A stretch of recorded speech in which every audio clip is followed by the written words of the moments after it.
Well, hello, everyone. I'm speaking with Bernice Chow today. I'm super excited. She is an award-winning marketer, author, and co-founder of Asians in Advertising. Bernice, welcome. And I love to hear a little bit more about you personally, as well as your professional background. Absolutely. And thank you for having me here today. It's such a privilege to have this conversation. So, I've spent the last 2 decades as a creative lead, working in the advertising creative department on the agency side. I've worked on a bunch of award winning campaigns with top brands such as Amazon, Google, Netflix, Uber, a bunch of different brands in new economy, as well as automotive and beauty, and across all different kind of brands and spaces, including entertainment. So worked on HBO and a bunch of Sony PlayStation campaigns as well. And so it's been such a wonderful career journey to really use my creativity in an interesting way.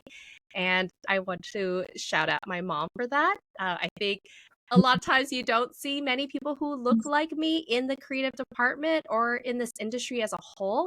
And I think a lot of times those careers that are deemed Asian acceptable. So we all know those. Those can be doctor, lawyer, engineer, accountant. It doesn't usually translate to someone that does creative. And as my tiger mom put me in a bunch of different classes, I had that piano class, I had that Kumon class, and she was always like on top of me, like, you must succeed, you must 100% every one of those things. But when she put me in drawing class, it was never that pressure. She never had that pressure of being the best drawer or the best artist. She just let me be. And when I found that interesting, obviously, right? When you get to like flourish on your own, it has a little bit more freedom. And one of the things that she did really early on in my life was she actually took one of my drawings, and it wasn't even a great drawing. She put it on the wall. And that simple act of my mom appreciating a piece of my art made me really like it even more. And so it really led me down, what does a creative path look like? And having to go, okay, what careers are out there? And I predate a lot of social media. I always tell my students, I teach at LMU as a professor, they didn't have Facebook when I was in high school. That wasn't a thing yet. And so I had to organically just tell people I was into it. And I was really fortunate that someone referred me to someone else. And this was a woman who was 20 years my senior. She was a mom to three, and she was powerfully confident, and she was a creative. She was a creative director at a high powered accounting firm. And so I got to see that there is a real professional job in the creative field. And so for me, we will probably talk about this more a little later, but I really believe representation matters, especially for women, especially people of color, because so many times you can't really tell who you can be until you see someone else doing it. I love that. And when you talk about your mom, I'm a mom, you're a mom. And when I think about that part, I think that both you and I have had the experiences where our parents have allowed us a little bit of space to grow, right? And we need to do that. And so for the parents listening out there too, giving that sort of positive nod, the little bit that your mom did, she was probably thinking, oh, it's our class. Who cares? I don't have to She's be not all going to do over her anything about with it. that. Whatever. That's just for fun. But giving, and then when you saw the drawing put up, like that pride that she had in it, translated as a positive reinforcement for you. So for the moms out there, I think that's very important too, those unspoken things that we do with our children. Thank you so much for sharing that. Now, you've co founded Asians in Advertising. I would love to know the core focus of Asians in Advertising, please. Yes. Would you like to hear how it started first? Then we can go into that. Maybe that will be a little helpful Yeah, for please. background. How did it start? What was your journey? The catalyst? So, I mean, very simple. You kind of build what you wish you had, right? I always say when Asians in Advertising was really founded, it was a place that I wish I had. And that's something that we hear across our members. So the story is, I would say, even before it was founded, years before that, so 2018, 2019, I finally had that moment where I looked around, my meeting room, my office, and I was like, wait a minute. I'm the only one that looks like this, right? Or at this point, I had 5 other people. They were in different departments. And I was like, oh my gosh, there's 5 of us, right? We could do something about this. And when I, went on Google and I was looking for places where I could be a part of, I didn't see a place. for someone that was in advertising, someone that was a creative, and someone that was Asian. The BIPOC groups out there, they didn't have Asians. And I think, pre 2020, you saw that Asians were kind of left out of those people of color conversations. We weren't really considered a minority even. And I say this that, it is this really unfortunate thing that we were told to assimilate so much by our parents, by our communities, that a lot of us actually thought we were white adjacent. And so it had that moment of like, wait, I don't get the same privileges. I'm not on those same projects. I'm being underpromoted. And who do I talk to about this? I need my community to have this conversation with me. And so I wanted to start this organization back then. I got the four of us together. We had a couple of meetings. And very early on, there was this, do we need this? Do we deserve this? Are we going to get in trouble for this? And as a community, making space for ourselves is a very uncomfortable thing. We talk a lot about harmony, hierarchy, humility. And one of those things is we don't like to cause waves. And so, third meeting, I was like, cool, just kidding. This was a terrible idea. Let's not do this. And then it wasn't until the pandemic where we were all home, completely isolated, and Asian hate was at an all-time high. And for me, it was that moment of awakening where I was like, we don't talk about these things. If I don't talk about it, who's going to talk about it? And I remember there was this one news story because we all had the news on all the time because we didn't know what was going to happen from one moment to the next. And what really struck me was this one segment about ailing communities from COVID. And there was white, Black, and Hispanics. Where were Asians, right? We know where they were on the news. Kung flu, China virus, right? We were the scapegoat for everything. And this idea that we weren't even allowed to suffer was really interesting to me. The fact that we were not even humanized. And it made me go, oh my gosh, I feel like this in the workplace, but this is us in society.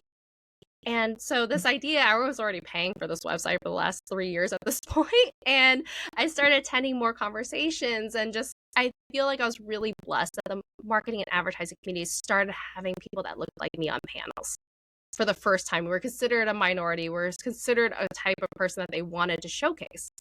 And I ate it all up. And one of the talks I went to was an Asian town hall where they had 9 C-level executives. It was like Kellogg, Chase, TikTok.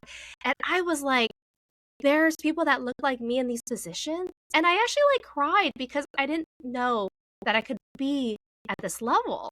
I thought ceiling was a lot lower.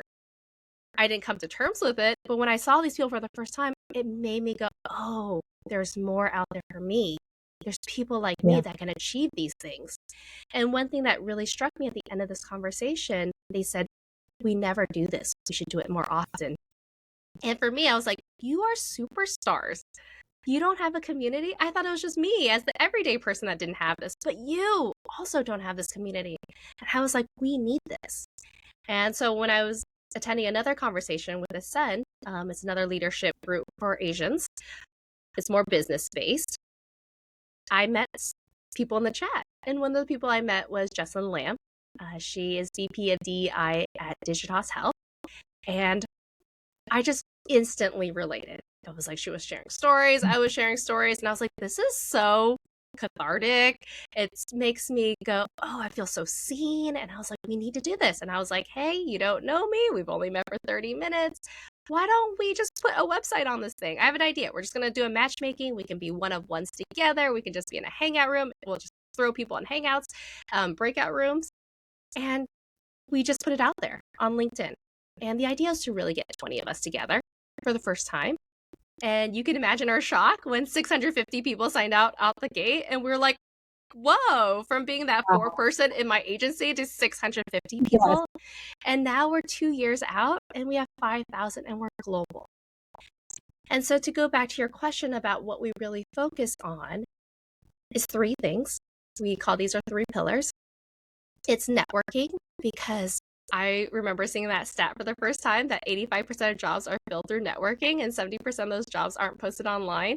And we know that usually you go higher up, there's less of those jobs and they fill internally first. And so you can imagine my horrible shock when I read the stat and I was like, I don't know how to network. I don't know how to do this. And so, really telling our community, yes, you have to go network. This is how you do it. Um, and we have a network for you, right? And the second pillar is spotlighting talent. I realized really early on there was a boys' club. I wasn't invited to Whiskey Wednesdays and basketball at my boss's house. My partner, who started 2 years after I did, was immediately invited, and he got on the better projects. And so those things, I was like, hey, as a community, I can highlight our community. I can give the people in our community something to share about themselves, something to be proud of. You don't have to wait to be accepted by those people. We will accept you and we will showcase you. And lastly, we want to close the skill gap. We don't want you to come to one of our conversations, one of our events, and go, okay, how is this applicable to me? That's great. That person got that straight shot elevator up to the top. But what about me? How can I do this? I don't have that sponsor. I don't have that network. Mhm. And so we really want to bridge that understanding. And so for us, we would like to get Asians to all levels in the industry so that we can open the doors for others. We're not here just to get you a promotion or a raise. That's lovely. But the real goal is to make sure we create a better future for all of us and for our future children so that we don't have to have this conversation 20 years from now. Yeah. If there's been a benefit from the pandemic, I will say that it's opened up lots of these conversation and spaces, which was pending for a very, very long time. So congratulations for starting that. I'm sure it was scary. Like you said, there were times you were like, oh my gosh, am I allowed to do this? Is this okay? Am I going to be judged? Because that is part of what we worry about. And the fact that you were saying, we haven't been looked at as a minority. I, for a fact, know that a lot of corporations do not look at Asians as an underrepresented minority. But if you look at stats like the McKinsey stat that they did for women in the workforce, you see that Asian women in particular are on the bottom rung, and it's actually very broken. But people don't think about that, right? And so you're highlighting those needs, which is amazing. Now, starting anything is not easy. And then as you go through all this growing pains of growing it to 5,000, what are some of the challenges you're facing, if Yes. any? I mean, to be honest, we want to be very mindful of how we grow.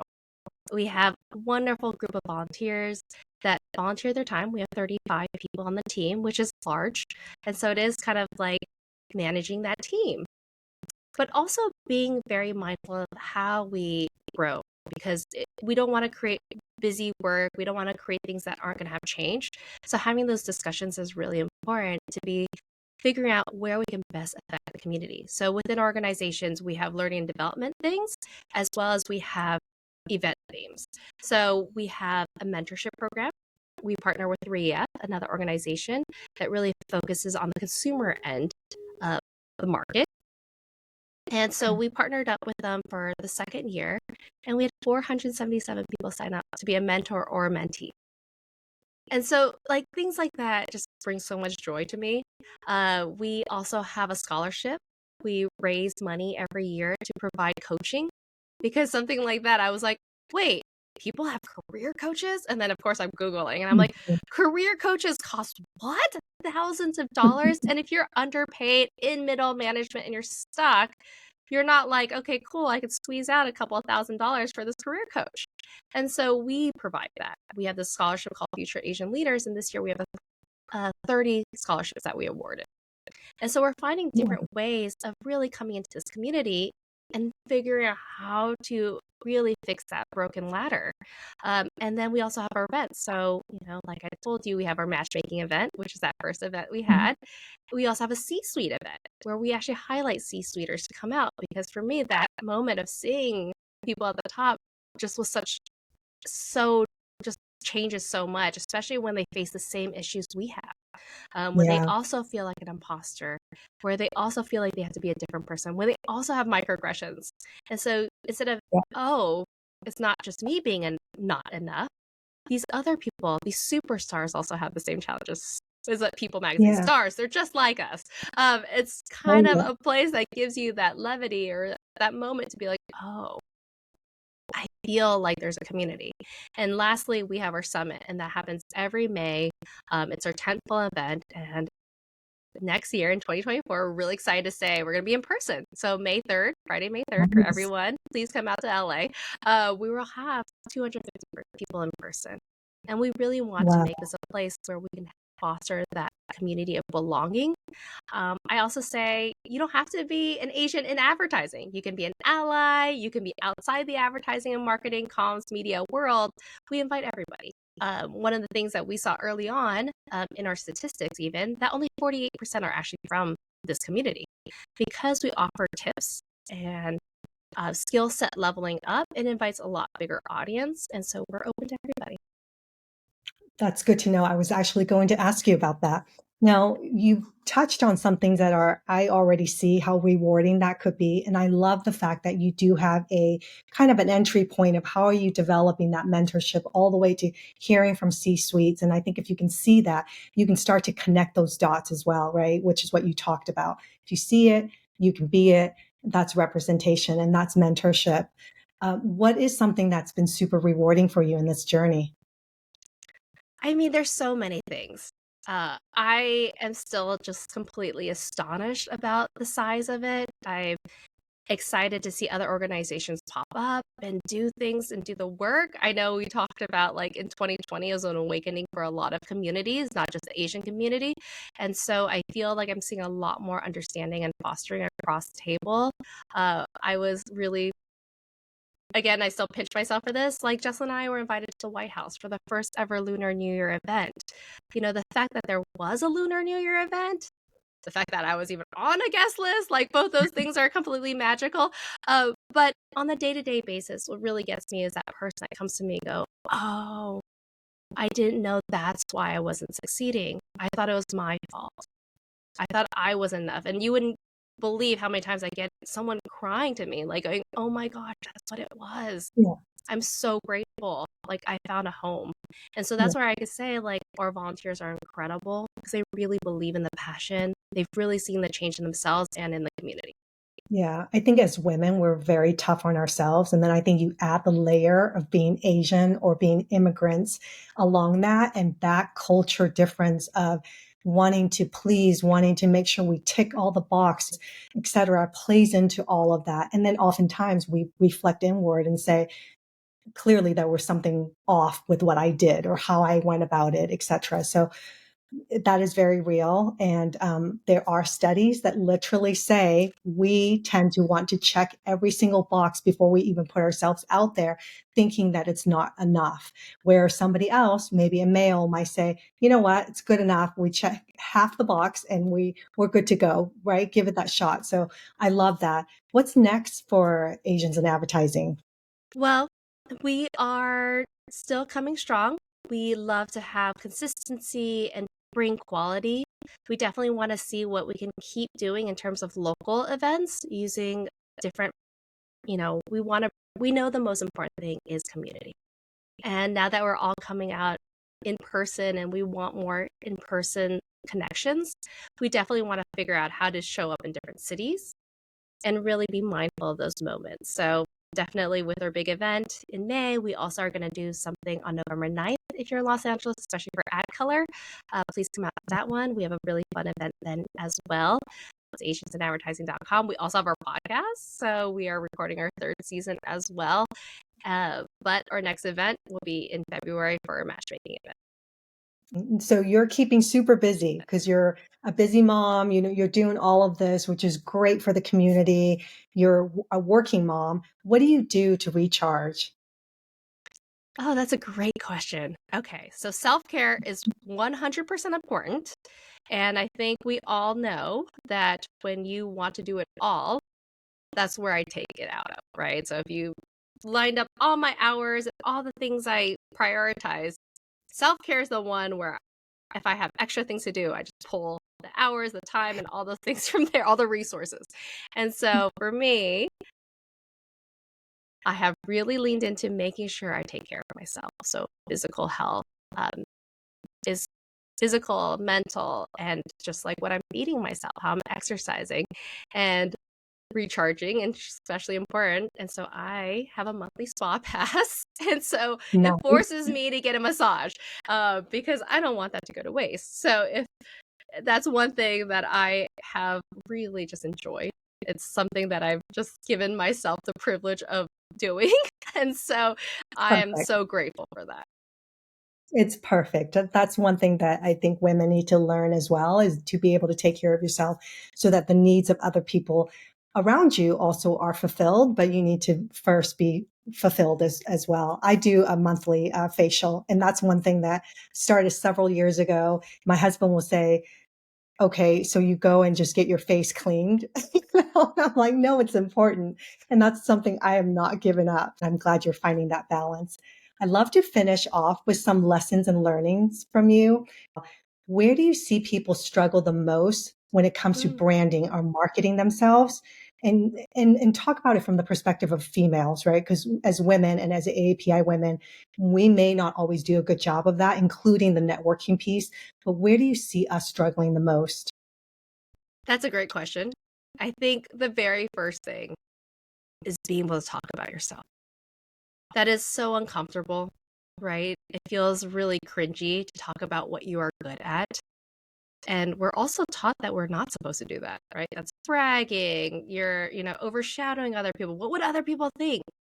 And what I've realized is they're not going to think anything. They're not going to remember you. They're not going to be able to talk about you. So if you don't say anything about yourself, you're going to be wallpaper. And that was, I think we're so afraid of what people will think that we forget that people might not think anything. And that's going to be a huge negative. And so there's so many things that we can do before we get into the room. And so a lot of times, especially being in the creative field, usually the CCOs are white males. Usually my clients are white males. And some of the projects I'm on aren't stereotypically female projects. So I've been on car brands for a big chunk of my career. And you don't really think automotive as being a place for females or sports. And so you can Hmm. imagine me. I'm 5'2". I probably don't look my age, so I have to go in there and be like, I'm 20 years in my career. I've won awards. I've done things. But the first thing they're going to do is second guess me. They're not going to think I bring my expertise. They're going to think I'm probably going to take notes. They're probably not going to think I'm the lead voice. So we all look people up in the room. So if you can do any of that pre-work, so whether on your LinkedIn, create a website for yourself, put all your, every time someone mentions you, put every award, put your stats.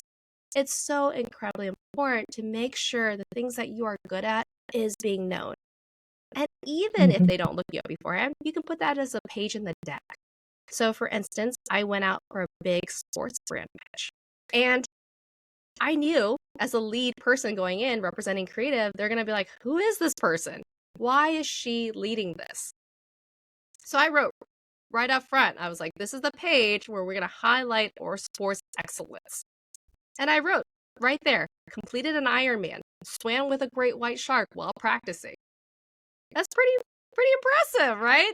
They're not going to look at the diminutive 5'2" women and go, why is she here, right? They're going to be like, oh, that's incredible. How'd you do that, right? And get to that point where you can have those conversations as early as you can so that when you do speak, you can come from a place of credibility. And so making sure you create that space for yourself. So whether that's posting thought leadership on LinkedIn, telling other people what you're good at, your value proposition in one sentence. Like I say, I'm so good at merging creativity and technology. That's my strong suit.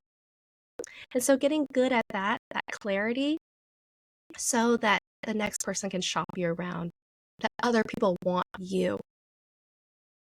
That's really, really good. Thank you so much for that. And most people probably in that room were like, I've never swam with a great white shark and I probably don't want to. I'm sure you scared them just with that. That's amazing. One thing I'll also want to touch upon is just the sense of building community and mentorship and allyship. And Bernice, when I met you and we had our first conversation, I was like, I raved about you. I was just literally like, oh my gosh, she is such a delightful person to talk to. You're so thoughtful and you are what I love, which is, and what I hope to see more of from other women in our community as well, and as a whole, is just this idea of knowledge sharing, like makes all of our our cup, full. It doesn't take away. And I don't know, sometimes I don't always feel that people get that, but you just came out of the gate and was just like, oh, have you tried this? Have you tried? You just shared so much knowledge. And I think that's also a testament for the type of communities I think you and I both want to create, which is one of sharing knowledge, bringing people together, building bridges, closing those gaps, and having really meaningful conversations, and then having all of us rise together. So I really appreciate it. Is there anything else you'd like to add? Well, I definitely 100% agree with that. We should all operate from a place of abundance and not scarcity. I know so many times because we're so used to being that one female, that one person of color, we think we need to hold that space, right? That we need to protect. Yeah. However, why can't we just say, instead of protecting, we're going to create? And so if you work from that place of like abundance, you see more opportunities versus doors, right? You want to think Yeah. about what you can open. And so I completely agree. I love meeting other people like that as well. And that's the type of people I gravitate toward. I want people to share, I always give and I want other people to also give. And I always encourage that. And I know the more I do it, it more inspires other people to continually do it. I always tell we talked about our kids earlier, and I actually told them that. I said, what is kindness, Yeah. right? Kindness is just doing things for other people without anything in return. And if we do a little bit of kindness for a couple of people today, maybe one of those people do it for someone tomorrow, and so on and so on. I was telling my 4-year-old the idea of this ripple effect, and I truly do believe that. 100%. This is what makes me super excited about our future, collective future, because we're raising children that who are more kind, more thoughtful, and just way more accepting than probably the environment that you and I grew up in. So I'm super hopeful for our future generation. And thank you so much for having this conversation with me. Thank you for having me. Absolutely.